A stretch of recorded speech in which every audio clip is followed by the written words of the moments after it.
Hey everyone, and welcome back to the channel. So today, let's take a look at the 2026 Volkswagen Golf R. This model's finished off in Lapis Blue Metallic.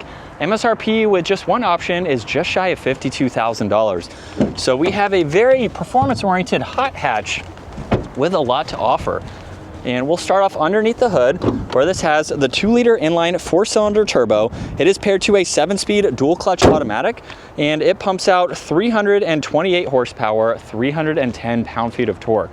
It's all-wheel drive. It'll do 0 to 60 in 4.1 seconds, and it has a top speed up to 168 miles an hour.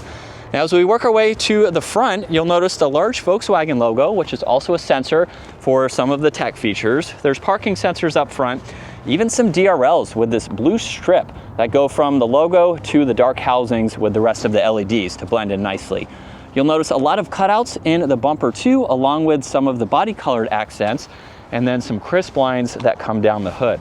Now, this also has the 19-inch wheels, which is an option, along with the 2-piston brake calipers up front, finished off in blue, which is a nice combo.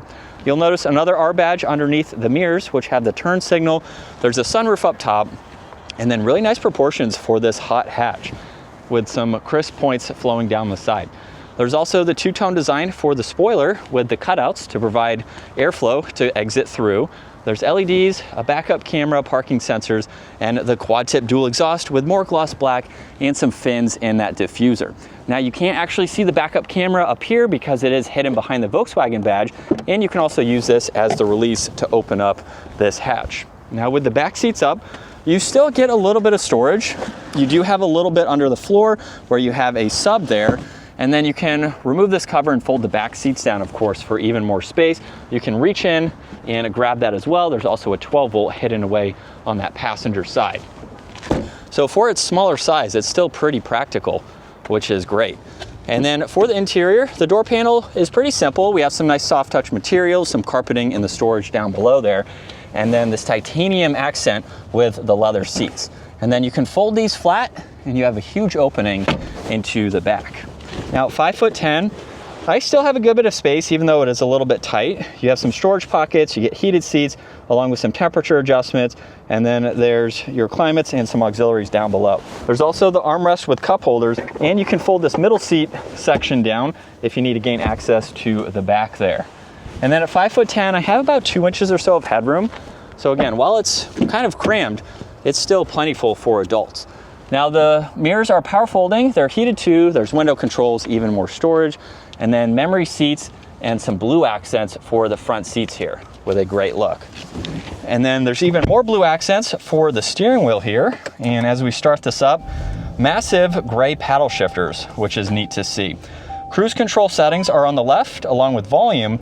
And then there's also an R mode, so you can go through the different driving modes here. There's even drift and a special one, shows you Nürburgring there, and then you have a customizable mode too. You can even expand that as needed.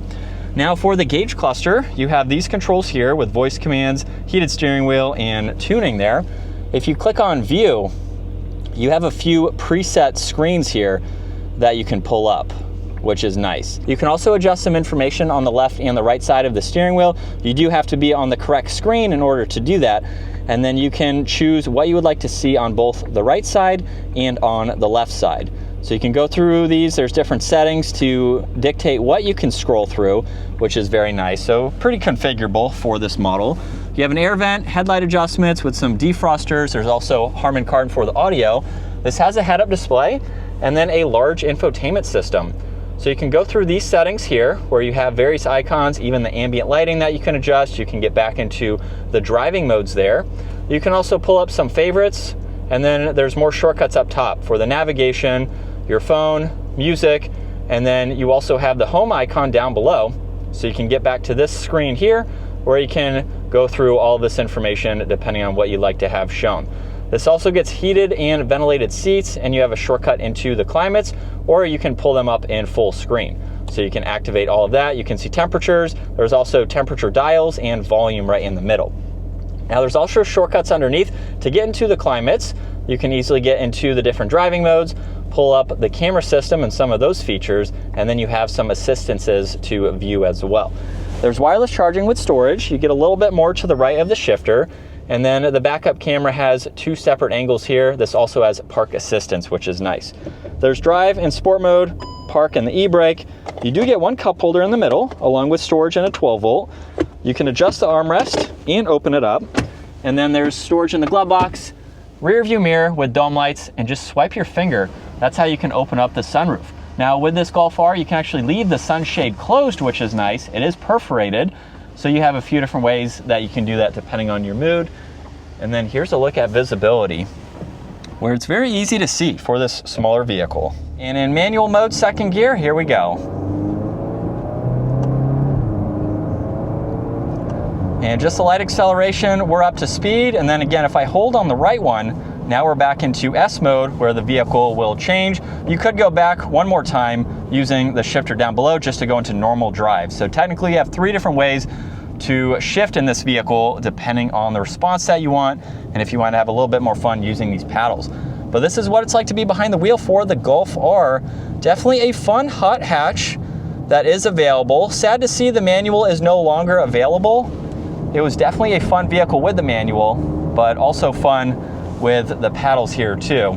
And it's just a great comfy vehicle. Now this has almost a full tank. It started with about 600 miles on the range. So this is a very economical choice as well to give you a really good blend of everything for one vehicle to do it all. And I think that is a great aspect to this vehicle. For its smaller size, it's fairly practical and you can just drive it anywhere and do pretty much anything you want with this model, which is fantastic.